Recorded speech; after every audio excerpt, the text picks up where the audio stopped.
Warning: the following content contains language that may be inappropriate for younger viewers. Viewer discretion is strongly advised. Welcome to the Let's Get Heavy podcast, your exclusive backstage pass to the realm of heavy music. Join us as we engage in conversations with amazing people across the metalverse who are making waves in the scene.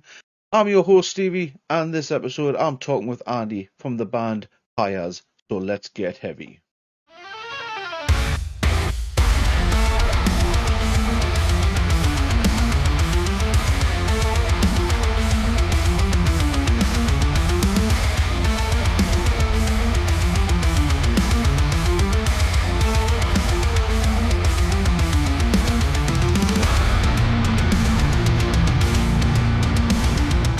I want to welcome you to Get Heavy UK, where we like to highlight bands and try and spread a little bit of positivity throughout the metalverse. That's great, man. And Happy to be here. we're here to discuss your band, Pyres. Am I saying that correct? Pyres. Pyres, sorry. Yeah, just my one apologies. syllable. Yeah. No Just worries. Pyres. I've had a lot of people over the years ask us if we were named Pirates. And I was like, no, that was never floated at the jam space amongst the guys. Pyres, just one word. Funeral Just Pyres. Pyres. Yeah, it wasn't taken. Well, you know. That's absolutely great. I love it. I dig the name, to be honest with you. I dig the name. But we're here because you've released two brand new banging tracks recently. One just That's right. yesterday. Yeah. I had a brief listen to it. I was on night shift last night, so I had a brief listen to it. But it's, again, absolutely banging track. Congratulations. Thanks, man. So welcome back to the music world, because it has been quite some time since we've had some music from the band. It's true. Yeah. Yeah. Lots happened since. It is great to hear. Sorry. We're stoked to be back. Yeah, for sure. It's been a long time. I mean, I feel like a lot of bands experienced the same thing as us with COVID, you know? So here in Canada, it was like for us, I think it was 2 years or about 2 years where there was no live music. So that kind of, I think the whole world experienced the same thing. But for us, there was some lineup changes and there was just kind of a stunted, trajectory for us for a while there too, as we were kind of stuck in our local scene, just kind of playing shows here and there and really trying to write as much music as possible, but not knowing which direction to go and just almost having too much stuff instead of just being like, hey, let's focus on these 5 or 6 songs. Yeah, so like we've just touched on, you have released 2 new songs, Granular Flow, which we showcased on our Twitch channel a couple of weeks back. Oh, great. Thanks for that. Absolutely Cheers. Beast of a track. And just yesterday, Some Not All came back. Like I say, both powerful tracks, but what inspired this return to the scene? Well, the return to the scene was in effect a result of having an absence, right? I mean, we never really intended to be away for as long as we had. As early as 2014, after the Year of Sleep release, a few songs on this new record, a few in particular, had been written actually sort of between 2014, 2017, 18. Some of us got busy with kids, and some of us, started businesses, and really the sort of the excitement or the propulsion or the momentum behind the first record was kind of stunted and kind of came to a bit of a grinding halt. And some of the subject matter, the narrative of this new record, Yun, is sort of about that period of time where my family and I experienced some pretty extreme losses with the death of my sister, and then the following year, my father. So even the writing process was difficult. My condolences too for that. Thanks very much. Yeah. The writing process was difficult because as much as I'm a metal fan, I had a hard time applying myself to more kind of fantastical ideas, like what the fuck do I actually write about here when we're, in the midst of this trauma and this grief. And so you had COVID, we had lineup changes, we had kind of this extended period of grief and confusion and everything. And it was mostly just us getting together in the jam space and writing a lot of songs, but not really knowing where to go. And then before you know it, kind of the pandemic hit, and that ended up being without a drummer, as our good friend and old drummer Matt had moved cities. That ended up being a 4-year absence. So we're with a new drummer, Alex, from the band Saren. We've picked up the pieces. We recorded a new record. A lot of the songs come from that period, and to kind of put a bow on it and ship it out into the world and finally let it be heard by everybody is exciting. It's been a long time coming. Nice. Well, that's good to have you back, guys. But what is the current lineup of the band? So it's 3/4 of the original lineup. So that was nice. Devin has been bass player since day one. I, of course, play guitar and vocals. And then our guitar player, Mark, who at this point, might as well be the original guitar player. He's been with us since just before, really kind of before the recording of Year of Sleep. He kind of jumped on board and caught up to us. Our drummer, Matt, again, during COVID, had left to kind of expand his family in a smaller town, and we love him. And he actually took care of the graphic design on this new record, so he's still part of the fold. Yeah. He did the artwork on Year of Sleep, and he was able to, he didn't have as much time for the illustration so much this occasion, but he was able to do the graphic design and the layout. We have the orange sun and then the colors and all that kind of stuff. So he has his hands all over this record as well, and we're great job on that, because I love it, because you've also got a vinyl release to go with that as well, and I love it's that great. Orange, the orange vinyl that kind of looks like the sun sort of thing. Of course, yeah. When we open it up, it's going to be gatefold. It's going to open up and have the same motif, and it's just a really cool vibe. Our drummer Alex is coming out. Yeah, yeah. My our current drummer Alex has been with the band for just about 2 years, and he came from a fantastic band called Saren, who had put out a record. They put out 3 records, and their final record was out on Prosthetic.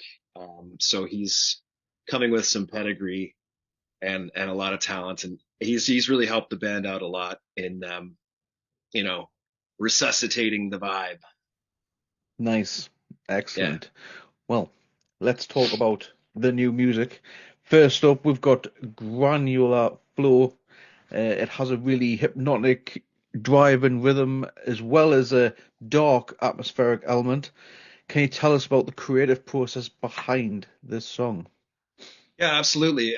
So the very first kind of main riff of the song was actually introduced to us by our guitar player Mark, and he just kind of had like the it's like, okay, cool, yeah, it sounds like us, and with the sort of the faster High on Fire kind of speed and everything. We eventually, when we kind of fleshed out the whole song, I was like, okay, there's some bolt thrower going on, there's some crowbar, this is cool. A lot of our songs have more kind of psychedelic flourishes, like we like to play with delay pedals and shit, lots of reverb. There's always kind of a moment where there's some other experimentation, but for a first single for Yun, we just wanted like a steamroller. It was just like, okay, start off with the big snare fill, go right into it. And it's kind of the only song we have. Again, this is like sort of deliberately like, let's write a Pyres sounding song, right, with all these ingredients. And it's kind of also the only song we have that has like, I guess, almost a mainstream approach to song structure. So it's got like your pre-verse, your main verse, your chorus, your solo, your bridge, and your chorus, and your outro. So it's got, I don't know. We just wanted to put out something that was like, okay, boys are back. They got a banger. It's got a big chorus that, big dumb chorus that you can sing along to. You've definitely changed the tempo on this. For the most part, a lot of the songs are faster on this new record, and that's just kind of, I like to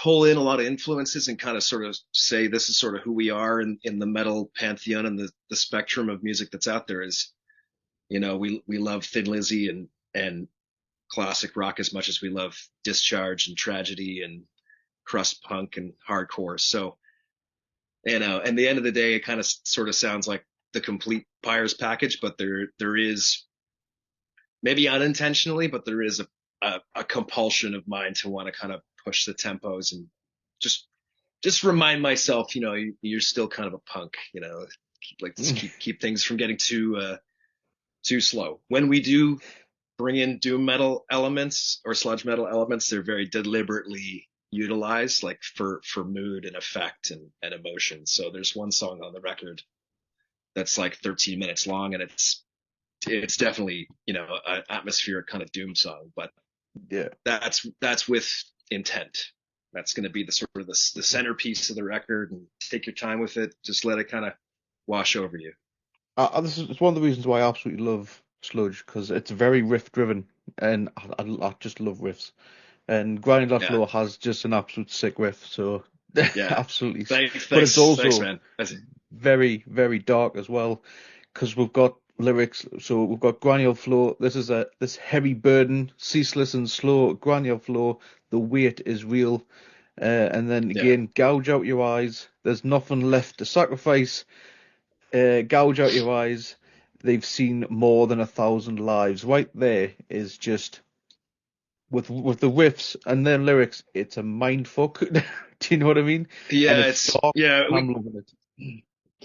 We're usually, or historically, I mean, we've only had the one record in the past, but historically we're a little more flowery, and at least the lyrics that I like to write, I'm not super obvious. But with this being, I guess, if you've seen sort of some of the press on the record, this is a personal record, and it's very autobiographical. And while Granular Flow is a little more broad, the lyrics are a little more broad. It is about sort of, okay, like how much baggage can one person carry and drag behind them in their life? And Granular Flow, the scientific nature of that is this rock slide, is an unapologetic, unstoppable flow of, the sands of time and the weight of that. And, so it's sort of the slow passage of time, and how people can kind of carry their traumas with them, and how heavy you can feel as you sort of drag yourself through life. Yeah, couldn't agree more. And like I say, it's a very personal record for yourself. I'm getting that vibe just off these two songs alone, especially after what you've just touched on there, about the passing of your sister and your father. That's right. Yeah. I can imagine those playing on your mind when you're getting into the mind and writing these songs as well. And then of course everything that's happening on the outside of the world, life stuff Well, that you can read yeah, it's as if it wasn't already enough. We have, I'm in Canada, and now all of a sudden we have, a aspiring fascist dictator threatening my country with annexation. So I'm just like, can you leave me the fuck alone? I've got enough shit in my brain to worry about. Thanks. But no, it is a personal record. I couldn't agree more, man. Never apologize, man. Never apologize. Cheers. And then we'll move on to Some Not All Come Back. Again, it's another dark track. Title alone tells you that before you even listen to it. But what message or feeling did you want to convey with this song? Well, as with all the songs on this new record, there is either I tried to create a situation where there's for me, an autobiographical, very, very clear autobiographical intent. This is my story. These lyrics are told from events in my life, and the story of kind of how I've been processing these things. But at the same time, I hope that they're written in a way that other people can still pick up on. And of course, like the delivery, the package delivery for us is like, we're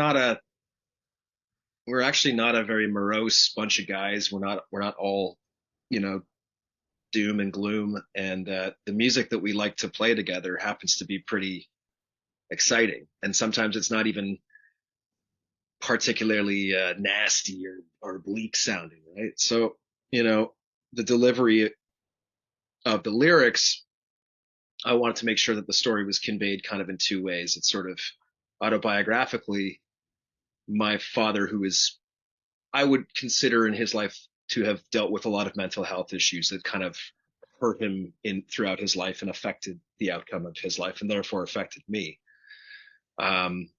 And this song is sort of a message from beyond the grave from my father saying, the shit up here, the mania is going to come for you too, son. It's this sort of twisted, generational trauma, sort of this lineage of mental issues.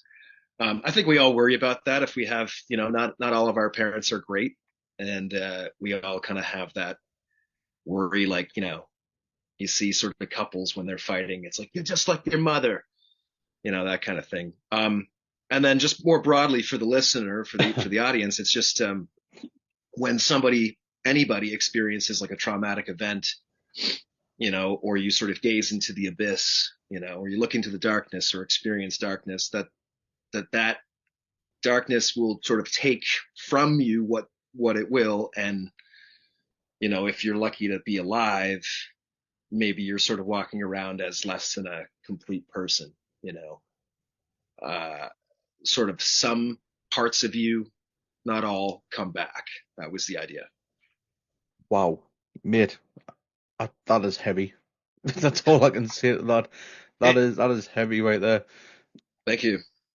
Oh, and kind of a happier sounding song almost. I mean, there's like some pretty fun Thin Lizzy riffs in that song. It's not the darkest sounding music, but again, that's just kind of the music that we like to write. We like to have fun and pull from different styles. And it was just at that, with that being said, it was important for me to get these lyrics in there.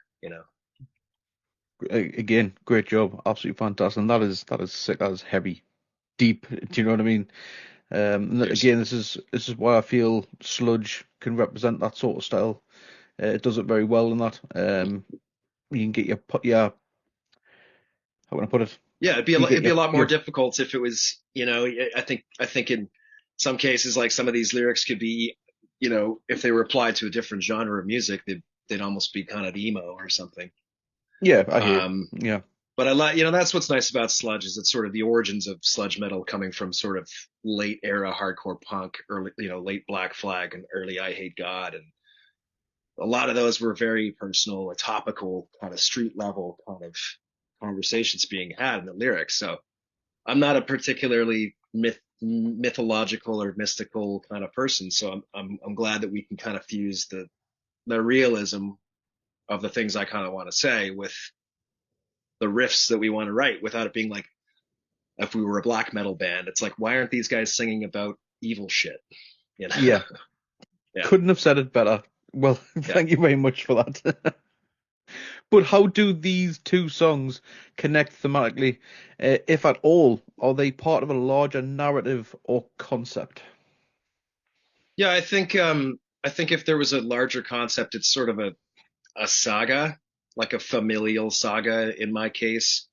But I guess kind of like once you finish your art and you put it out into the world and you kind of look at it with a bit more of a widescreen lens,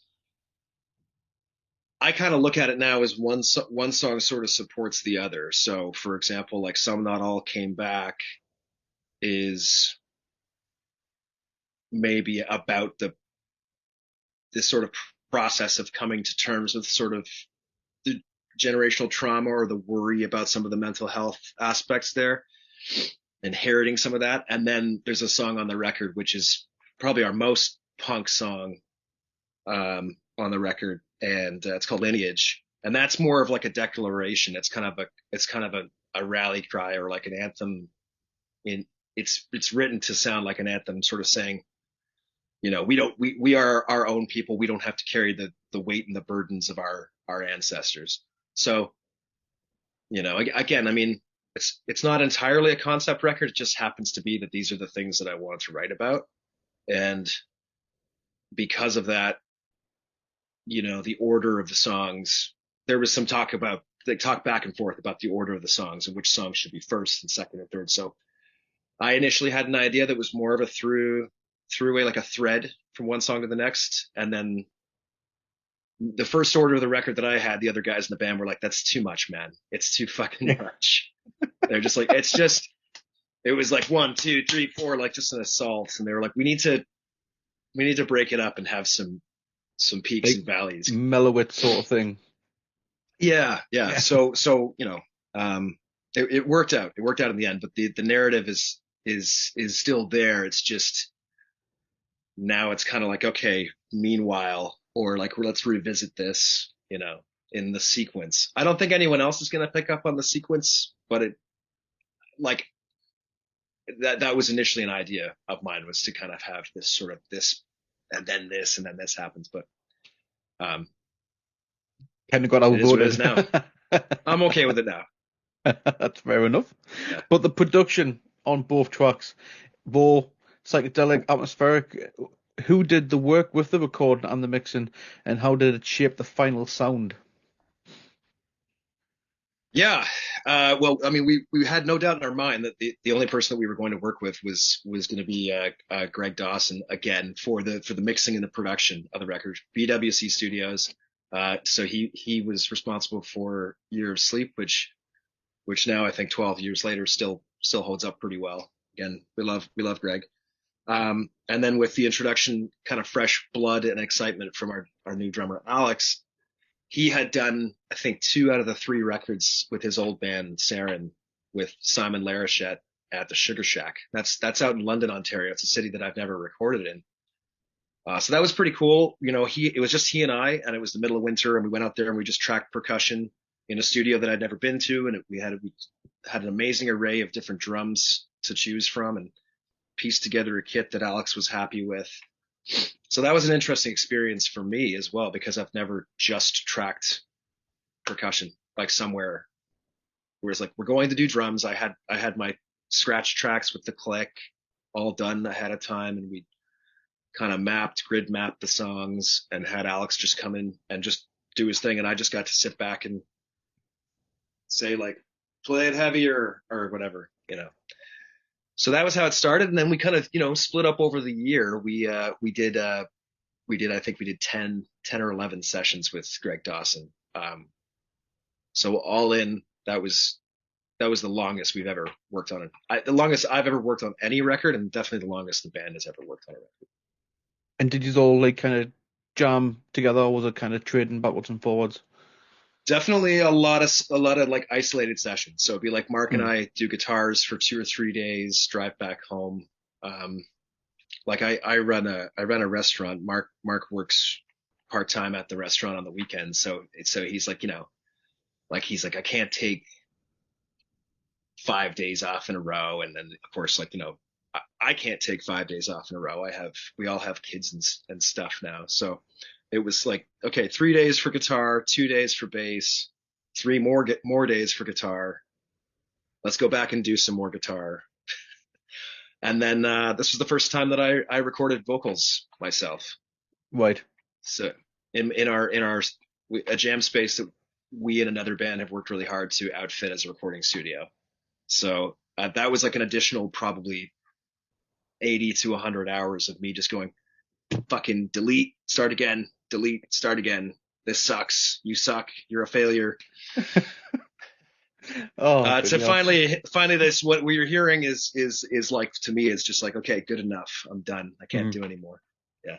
That's pretty sick that you've got another band where you've kind of shared the rehearsal room with, and you've kind of made your own makeshift recording studio as well. Because the actual higher proper studios now, especially for bands like yourself and new bands starting out, it costs a fortune. Oh, it's hard. It's especially hard for new bands too, because I feel like, when you're in your 20s, like maybe you haven't yet arrived in a place where, you have even anything like savings or, but I mean, I guess we felt as well coming back and being a band that's kind of resuscitating or reviving ourselves, and you're like, okay, we got to do this. We're all in our 40s now, so it was sort of whatever it costs. And Hold on, you're in your 40s. What's your secret? I mean, I'm 38 and I've got more grey hair.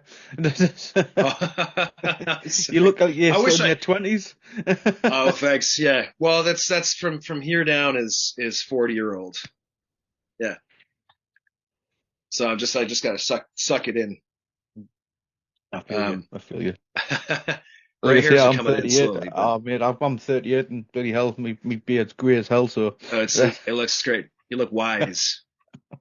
Our thanks. drummer, our drummer Alex has got this brilliant shock of white hair, Nice. and I'm envious. I'm envious. No, I want that. I went bald at a very early age, so if I Uh, can grow it, but I'll look like Devin Townsend from when he had his strapping young lad days, oof. Yeah, I was so glad when he and then shaved his head. skull it. I was like, yeah, my guy, let it go. Yeah, so yeah, Yeah, no, I'm just shaving it. Just go bald, mhm. embrace it. Seems to be the Yeah. way to go now, bald and bearded. That's I got a few more years of this. It's starting to go. It's starting to go. I'm almost into Devin Townsend territory. So Well, looks great, mate. Looks great. I'm not gonna lie, I'm a little bit jealous. cheers.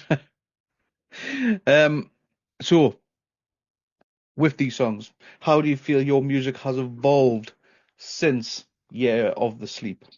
Oh, sorry, Year of Sleep, sorry.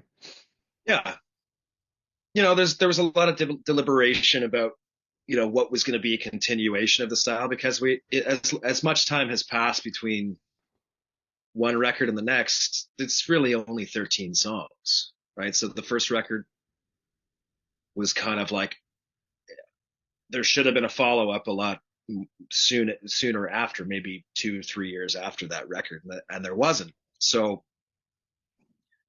as far as the listener, anybody who's jumping on board for the first time, okay, maybe Granular Flow. Like if I'm looking at the Spotify stats, that the song is performing pretty well, and so then I'm looking at the stats for the old record, and now that old record has kind of come to a lot of people's attention. So if you're if a first time listener or a new listener, like that, if I stumbled upon a band, that would be really difficult for me. It's like, okay, this is their first record, and the second record is like, what the fuck, you know?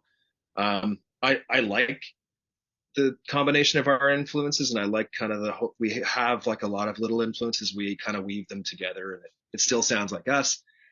There are a few big swings that we take on this new record that we're going to save for the release, which is March 7th, and then people can kind of decide for themselves if maybe we've gone too far. But there was a song that I really just wanted to get out there. And I kind of, in the studio, I almost felt like I was apologizing to our producer for it. I was like, I'm sorry, man. It's just like, I know it's just a weird piece of music and I just want to get it out there. And it's from here. And I need someone to listen to it. I don't care if everybody hates it, but if one person likes it, then that's cool. It ended up being a highlight on the record. We actually brought in like synths and acoustic guitars and stuff for it. So, the songwriting has matured. I think the songs make a lot more sense now. It's not just like for the sake of heavy. Some Not All Came Back, for example, is like, okay, let's just like cut to the chase, intro, vocals, let's go, right? So we trim the fat. A lot of this sort of the sludge metal tropes, things, while it's not entirely doom, but things take a lot longer to kind of breathe. Maybe we just were like, I just want to get to the song now, So that's maybe I feel like we've just been a bit smarter about how we kind of get to the meat and potatoes of the song. And if the song needs to breathe, as I say, the one song that's 13 minutes, that was necessary. It's like, okay, let's do the 13-minute song, but let's also have the 4 minute and 50-second song that just kind of says what it needs to say. Yeah, yeah. You kind Yeah. of touched on this about Spotify with the statistics and stats and stuff like that, and the music industry has changed a lot since your release of Year of Sleep. Oh yeah. How do you feel Yeah. about the returning to the scene in this new landscape? It's kind of terrifying. I mean, I guess, this time around, of course, like we did things like the animatic music video, the lyric video for Granular Flow, and we shot a video kind of like, on the cheap in our jam space, but it was really well shot and well edited and directed by our friend Jeff Burbage. And we just kind of went, okay, if this is the landscape, like I don't really want to have to interface with all of this shit. Like I just want to be able to put sick riffs out there and, have a couple print magazine write-ups. Like, it was nice with the first record. It was like going to the store and getting like the Terrorizer mag and like finding your review. That was great. Rockarola. But this time I don't really, I think a lot of people use streaming apps like Spotify. I think largely we've kind of accepted that they're not going to be the metric for how your band is going to be successful unless you're like, Taylor Swift and there's actually money to be made. But like, it's something like about $4 for every 1,000 streams. And, I guess I'll be pretty happy if we make $4, but I mean, Spotify is inherently an evil structure that, extracts from art in order to enrich people who have no interest in art or supporting artists.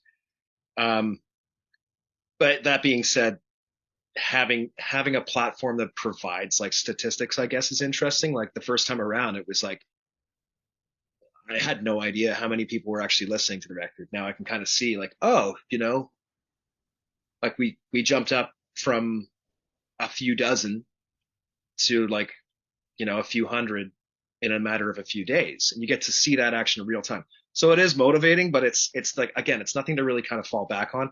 And I think most musicians and artists we know that Spotify sucks. But the platform itself at least like shows you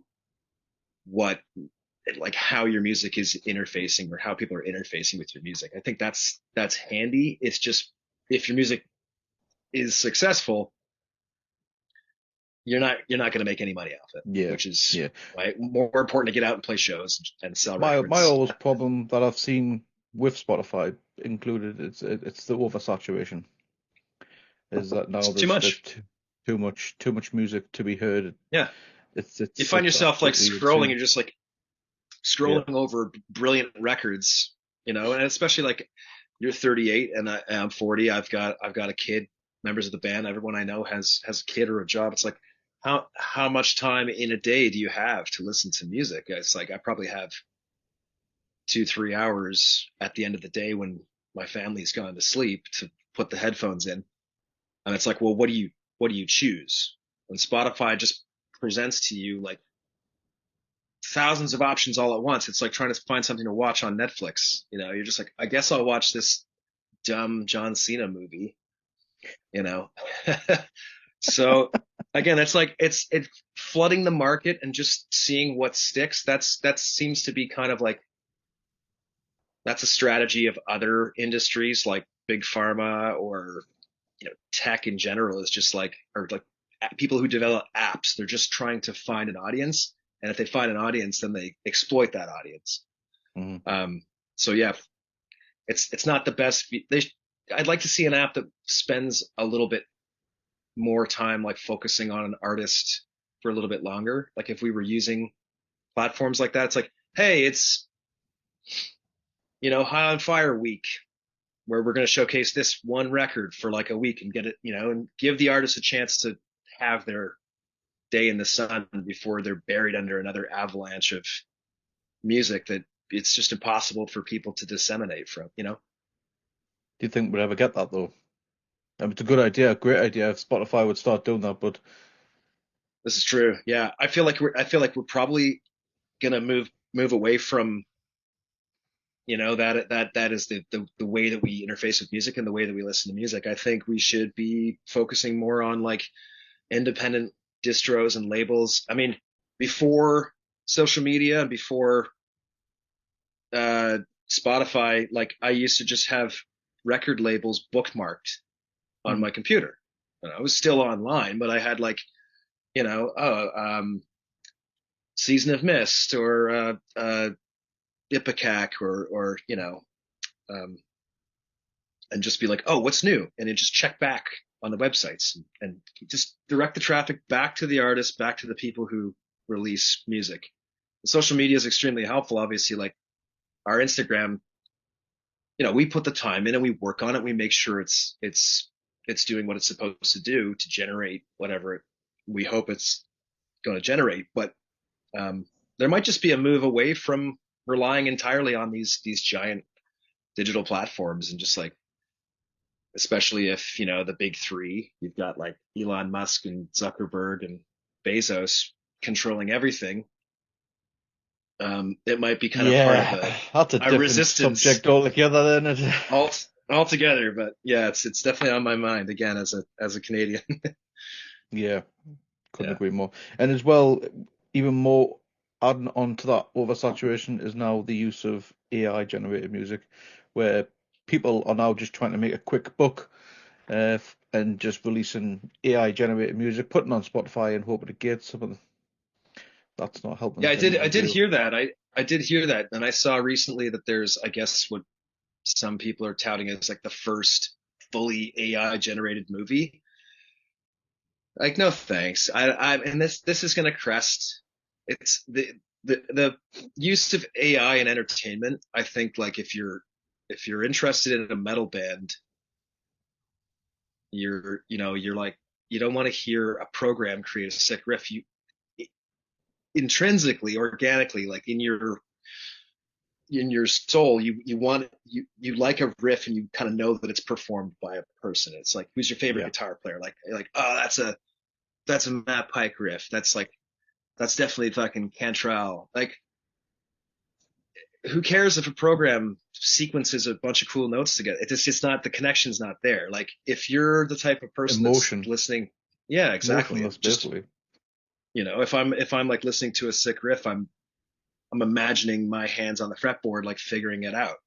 And it's like, oh, who's the person that came up with that riff? Like, that admiration, and that, like, you feel like you belong more to the music, or the music belongs more to you because it was made by another person that you can sort of admire or like aspire to.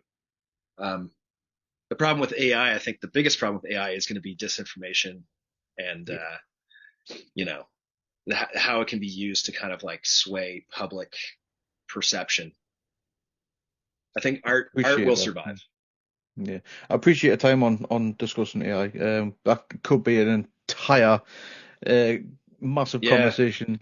Absolutely. We are slightly getting off topic. We're here to discuss obviously future plans, of course, of the band. But with Granular Flow and some not all comeback, are they leading towards an EP, full album? And can you give us any hints about what we can expect in the future?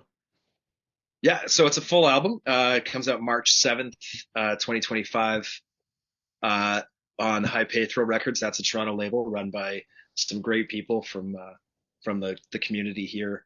So March 7th, it is a full length album. It's just under the runtime where we would have to have pressed a double LP for a lot more cost up front. 7 songs. It's the follow up to our first record, and we're excited to have it out there. And what's the name of this? Is it Yun? Am I saying that correctly? Yun, yeah. So the story behind that is it was described to me by a close family member, sort of their upbringing and the way that they were taught to sort of repress or contain their emotions. And the word Yun, kind of a hard N, like phonetically, it's like Yun.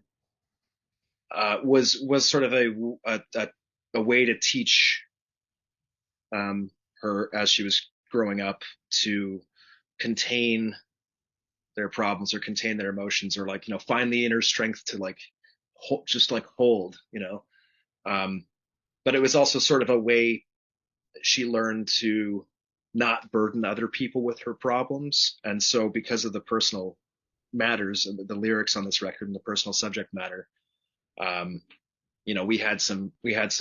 and my family member had some lengthy conversations about kind of like, would it be okay if I called the record Yun, as sort of like my way to connect to this person and sort of see them and recognize them for their traumas as well as express my own. And so it's a little bit of like a love letter to my family, like alive and dead in a sense. See, when I first saw the name, I thought it might have been referencing a Chinese nomadic tribe. I think that's what it's another word for the word. Yeah, yeah. There's Chinese. There's another. I think it's the Mandarin the Mandarin translation. Literally is like cloud, or so again, cloud accumulate. Um, but there's like dozens of different translations, and it's just that with Chinese there's a specific pronunciation. So in this case, to contain or to hold in store or to accumulate. Um, you know, uh, I just felt that was really powerful. I couldn't let it go. I thought about it over and over, just for a long period of time. And I was like, I think this is what I want to say and how I want to say it. Nice. And do you plan for any tours, live shows to support the new music? Absolutely. Yeah. Yeah. We have a great relationship with, a friend here in Toronto, runs a production company called Black Throne Productions, and he's been doing a lot of great work in the community. So we're always in constant contact. Here in Ontario, like, Canada's a big country, so it's difficult to get from one kind of major city to another. But in Ontario, there's tons of really great small markets.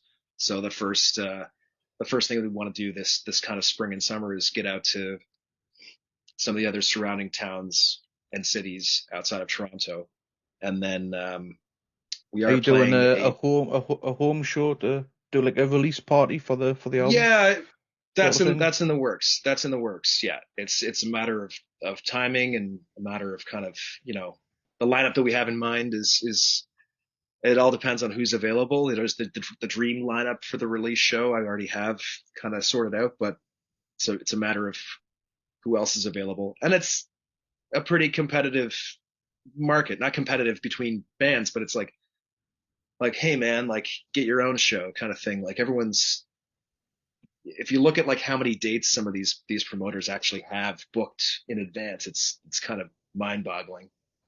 So you're like, hey man, thinking about doing a release show, and they're like, how does August sound?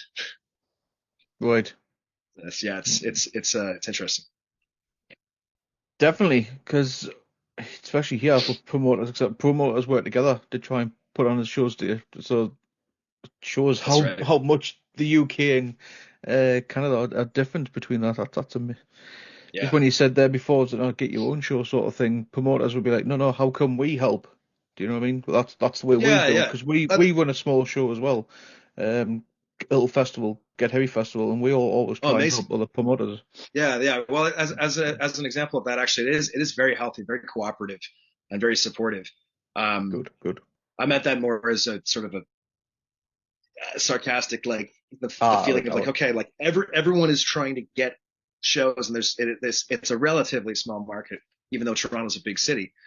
But there is a really amazing doom metal festival coming in sort of the beginning of the summer, and that's a collaboration between a lot of great promoters and companies all working together, like about a dozen groups all operating independently within the scene that are kind of all collaborating to bring this it's a pretty amazing festival. It's actually on an Air Force base, and so there's a lot of great bands.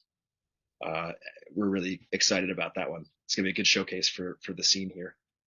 Nice. I hope hopefully you'll get booked, and I would like to see some Instagram reels, of course, 'cause that's unfortunately that's the only way I'm going to see it until you come to the UK. Yeah. I'd love to hop on a plane any day. Yeah. We will be more than happy to have you. Great. But what are your hopes and expectations for the new release and for the band going forward? I certainly hope that this time we kind of achieve a bit of a pace and a momentum that we're able to sort of sustain, with everything that we sort of talked about earlier with the release of Year of Sleep. I just didn't know how to kind of move forward from the place I was in. And then, I think as kind of the de facto band leader, it's like the other guys were doing a lot of great work, but I can't rely on sit back and hope that things are going to happen for the band. So this year, like I've personally been working pretty hard to like make sure that the next thing is happening, and I've been enjoying that. I've been enjoying being really connected to the process and like learning. I hate to use the word networking, but it's just like discovering how nice people actually are and how much they actually want to help you is pretty cool. So as you say, like the community of promoters that all sort of offer their help. It's like being sort of in the dark or being aimless the first time around, and this time around, like kind of knowing where to look and who to approach, and just walking up to somebody and saying, "Hey, I'm so and so from this band, and love to keep in touch." Like that's been a pretty educational and rewarding experience. Is definitely seeing whatever we put into the band, we seem to be getting back right now, and so that's like a momentum that I hope we can sustain. Good. And of course, yeah, booking shows is definitely part of that, and trying to play as many shows in other cities and markets is definitely part of that process. See, I love networking, to be honest with you, because this is why we do our weekly Twitch stream where we just do watch-alongs to YouTube videos, basically. Yeah, React to them. But we always tag all the bands we are featuring on that, and we try and encourage the bands to come and join the chat, because there might be places that you've never played before where these bands can talk to one another, like you just said, sure. network, and you might even get a place in places that you've never even played before, get Yeah, some contacts. absolutely. Do you know what I mean? So this is why we encourage it. We absolutely love the networking side of Oh, things. that's So great. Yeah, and like I'm an on and off again gamer, but Twitch is like a area that I'm like not familiar with at all. mm. And if that's like a whole other cool place where metalheads gather and disseminate You'd ideas and be shit. surprised. Yeah, You'd be surprised. If you're yeah, ever free sometime, check out Get Heavy UK TV. We do will do. a weekly stream. Like I say, we just do watch-alongs to videos, take requests from viewers, but we also pick 10. I'll go out in the world of social media and find 10 bands. Sometimes those bands come to me because they'll email us. But I'll go out in the world, just find 10 bands relatively up on the coming, and give them a feature, play them on the stream. The viewers will vote on a score for that song, and then Oh, gets that's the track of great. the So week. it's all interactive and it brings people Yep, together. That's cool. yep, that's the way it Very is. cool. Think of it like That MTV, used but with a live. basically growing up when I was a teenager, it was like that was like the message, the hardcore message boards. You know, it was just Yeah, like people sharing. They discovered a band, or that's how you found out about shows. Was just like this meeting place. You know, I'm actually surprised that message boards don't really. Maybe Twitch is the place where we should be looking. yeah, quite possibly. I mean, I'm on a few message boards, forum pages, etc., and I feel like they're just dead. Very little Yeah, people talking on them now. yeah, exactly. So, yeah, probably It's your hardcore faithful are still in there, but that's right. It's hard to define like the right Reddit forum. You're like, hey, you know, four comments. So cool. This is, you know, that's it's exhausting. So it's nice that there's a centralized place where you can kind of all yeah, gather and stuff. That's cool. yeah, definitely, man. Right on. So finally, though, is there anything else you wish to share with your fans or potential new listeners? Anything we'd like to share with our fans? Yeah, check out Hypaethral Records first and foremost. Check out this label. They've been in operation now for I feel like it's been 15 years, maybe even more, and we're very grateful to work with them. But importantly, like if you're new to us or you're a new listener, you know, do the thing that we used to do when we were looking at like Maximum Rock and Roll or like Slug and Lettuce, or is just if you discover a band, go check out the label and see what else they're offering. And there's a pretty staggering swath of music coming from Hypaethral that's like in some cases very different than what we're doing, but it's just this amazing diaspora, this colorful suite of bands that Hypaethral has worked with over the years. And yeah, my advice is like again, to go back to streaming apps, like listen to the song on Spotify, like go ahead, that's great. But if you like what you hear, then go one step further and check out who's actually helping to promote this music and helping to release this music, and buy a physical copy, because you never know when the tech apocalypse is upon us. When I saw there was a vinyl, I've already pre-ordered my Sun Man, thank you very Sunburst much. Really because appreciate that. Thank you you. can probably see behind. I'm a bit of a vinyl nut, so I can see that. Yeah, yeah. I do love me vinyls, and if when it comes to physicals, I will buy vinyl over CD. Yeah. Yeah. So One of my favorite yes, things to do is like if you're at a show, mm, if you're at a show, um, yeah, going home with a record after a really cool show is like a cool feeling, and it's probably an even cooler feeling for the band. mm, You know, it's like couldn't agree more. we sold 4 records today. Like that's like even 4 is like a really cool feeling. You know. Definitely, couldn't agree more. Couldn't agree more. And like I say, I'm a big vinyl collector, so yeah, I've purchased because it's only limited to 100 copies. So if anyone who is watching or listening back, it's limited to 100 copies, especially that Sunburst one. It's Yeah, beautiful. So the combination's cool, very cool. Orange and bone.